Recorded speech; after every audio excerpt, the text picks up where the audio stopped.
It's literally how we build is changing. And for those of you who were able to attend the 2016 AIA convention in Philadelphia, you got to hear Miri Oxman talk about her work that she's doing at MIT. And let me just give you the title of her most recent paper, Toward Site-Specific and Self-Sufficient Robotic Fabrication on Architectural Scales. Does that sound like disruption? Does that sound like we'll be doing things differently? And it's not just theory. We did a project for Gallaudet University a couple of years ago. Our mechanical, electrical, plumbing, fire protection, fire alarm, and even structural model was given to contractors to finish. Our engineering fees were between 40 to 50% of the normal engineering fee level. That's what we do. Disruption is coming. Have you heard of Uber, Airbnb, WeWork? Disruption is coming, and as Josh Linkner, a software executive who came to AIA in 2014, said to us, find your disruption or someone else will find it. So, we're talking some serious stuff, but the opportunities are greater than the challenges. So let's talk about those opportunities. The first one is the relevance of the built environment on everything. Literally, 100% of what human activity does is shaped by and housed in the built environment. You hear people talk about the auto industry as 10% or 20%. Well, we are 100% of human civilization. We house it all. So if you really look at cities as engines of human progress, and I think the person who has said this for us the best is Ed Glazer in his fantastic book, Triumph of the Cities. All human progress has been housed in the development of cities. If you want to understand human progress, understand the history of the development of cities. So we are integrated with human development on the most fundamental level. I want to give you the best example that I've ever seen, which is the 19th century city in the United States of America. New York City, to be specific. So in 1870, 2/3 of the deaths in New York City were from infectious disease. New York was this incredible engine of commerce and industry, and it was also fatal to live there, literally deadly to be a New Yorker. And so people were dying of cholera, dysentery, TB, 2/3 of the deaths in the city. By 1940, when penicillin, the medical treatment for those diseases, became widely available for the public, that number had dropped to 11%. How did it go from 64 to 11%? Changes in the built environment. Now, a lot of that is infrastructure. Sewer pipes, water pipes, things like that. But it was also building codes that required light and air in every space, etc. Today, our 21st century public health crises, almost all of them, are just as affected by the built environment as were the conditions in New York City in the 19th century. Obesity, diabetes, heart disease, all of those environmental factors are a major cause. Sarah Williams Goldhagen just published this year her absolute wonderful book, Welcome to Your World. Sonia gave you an assignment. I'm going to give you one. Read the introduction to Sarah Williams Goldhagen's Welcome to Your World. If you want to know about the relevance of the built environment, read that book. The example is almost on the DNA level. She really gets into it. And again, this is not some abstract. This is happening in our practice. How many of you have been on a job interview where you get a question from the selection committee like, okay, architect, how will your design affect the educational outcome of our students? The impact of our work on the people that inhabit our buildings is what matters to the people that we work with and for.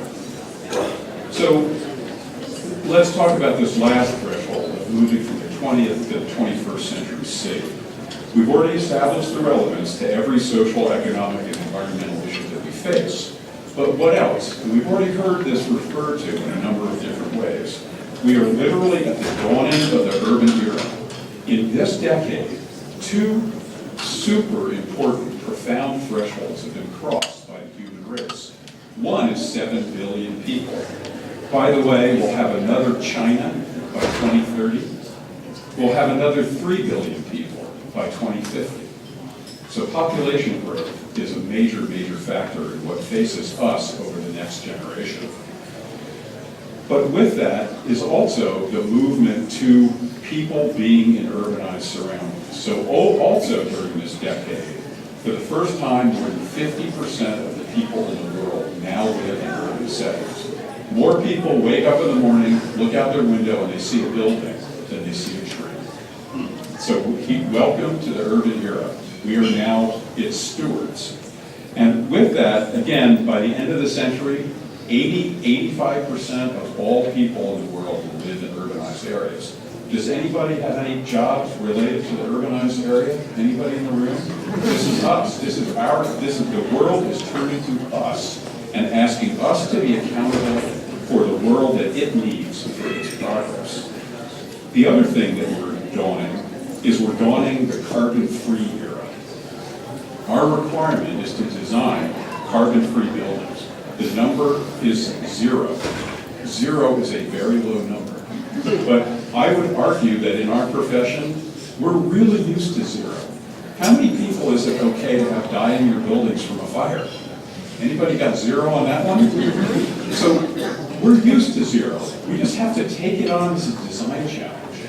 And the amazing thing about both of these agendas is that also in the last 2 years, nearly every country in the community of nations got together twice. Once was in Paris on climate change and carbon. The other was in Quito, Ecuador, on the New Urban Agenda, Habitat 3. So 200 nations have come together and signed basically our program statement for what we need to do for the next generation. Literally the world has turned around and asked us as the shapers of the built environment to wake up to the challenges that we're responsible for facing, we're accountable for facing, and reflect it in the work that we do.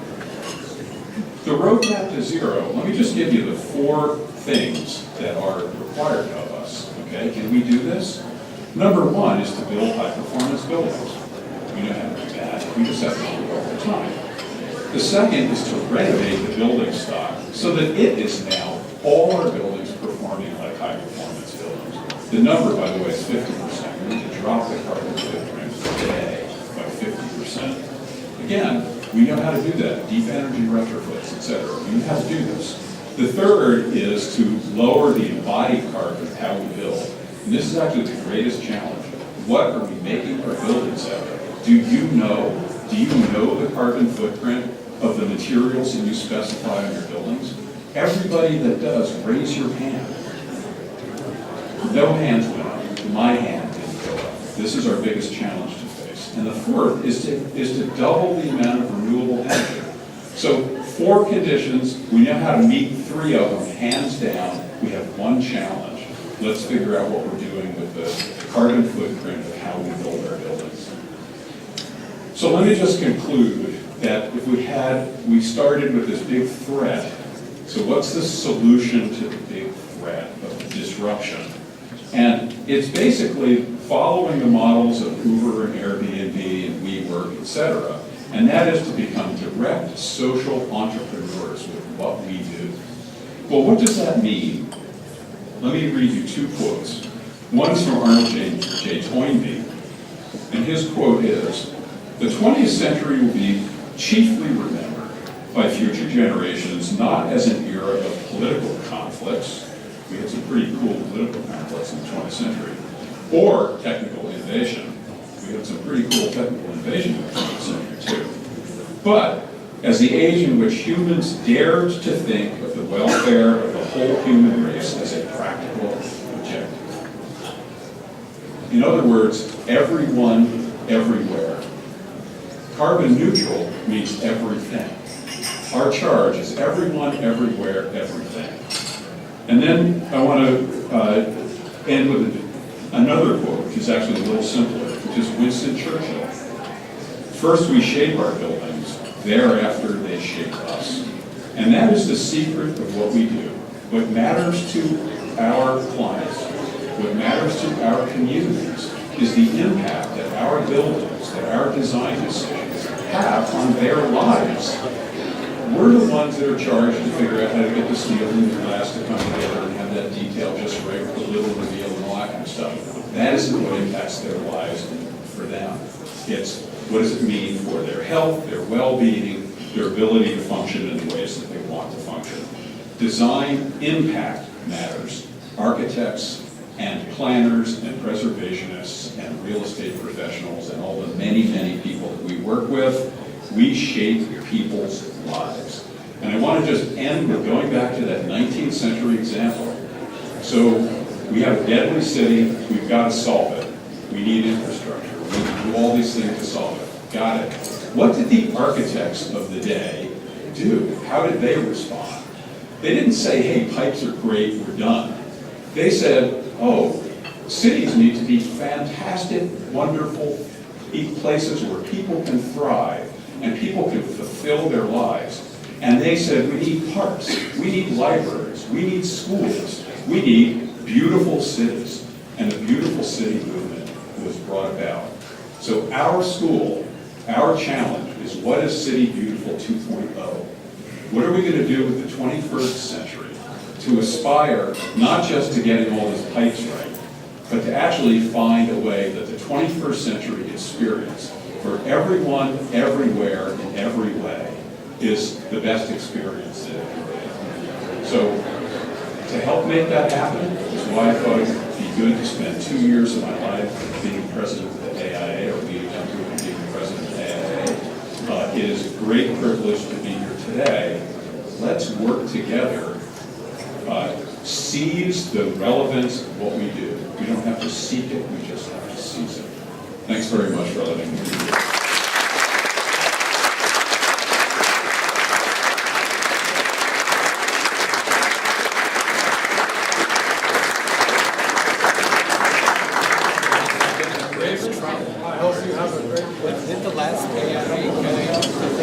Well, I speak for everyone. Thank you, Paul, for this inspirational speech that I think we'll all reflect on for many hours in days and months and years ahead. And I wholeheartedly agree, of course, and I think this is our purpose after all. Just like Paul said, we shape the world. For anyone who asks you, so what is it that your school does? He has a very long name. What is this about? My simple response is always, we make the world, which is, a different way of putting it. We shape the world, just as Paul said. So thank you for being here tonight. And we try to make the official program relatively short because this is, after all, a great party. And I believe all of you who were once our students would know what I mean when I say that at this school we take partying seriously. It's a very serious business. And before we all begin partying, and I just, because I'm the dean, I feel a mild responsibility to say, party with moderation. However, I've been told that even moderation should be practiced with moderation. And this gives everyone, freedom to do whatever they would like to. But, we don't have any students. I'm not saying anything out of the ordinary. But before we move on to celebrate as we should, well, not every 50 years, I think much, much more often, really, because we deserve this. I'll be remiss in my job if I don't say very clearly that this is just the beginning. This is just the beginning of a whole year of celebrations of all of you and all of us. Now you can say, and this is so true, that every year we celebrate the built environment. Every year is a celebration year. So every year we have wonderful lectures that I do hope that you attend. Well-known speakers of the type of Carl, and there are very few of the type of Carl, of course. And we also have wonderful other events, for example, like our real estate gala, which Maria will correct me, it's March 6th. And by the way, because I don't think she was at the time in the room, but here is Maria Marshall. She's the new director of the real estate development program, everyone. Please welcome her.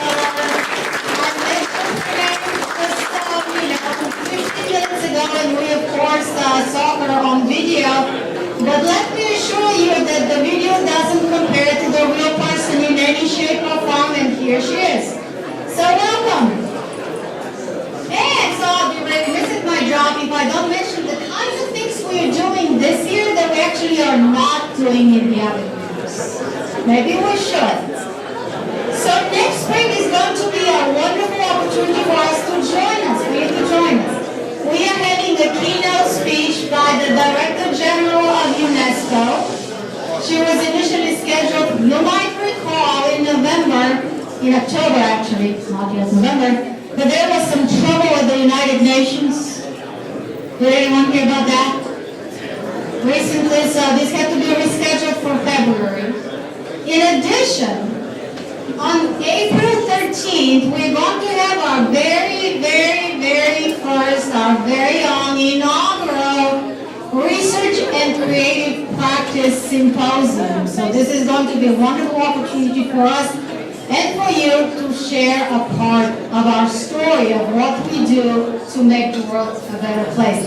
And do not forget, in case you didn't get the memo earlier, that the next day, which is April 14, we're having our gala at the Library of Congress. We have secured this because we have some very good friends at some very high places in Congress. And I know if you want to be friends with Congress these days, with friends like you.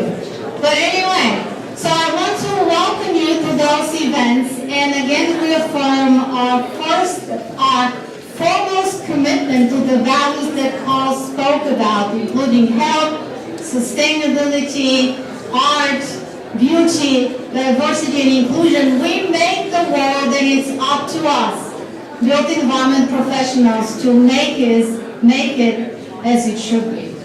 So thank you for your attention. We try to make this short and sweet. And again, you have my full blessing, party with or without moderation. Thank you for coming to this wonderful evening. Thank you.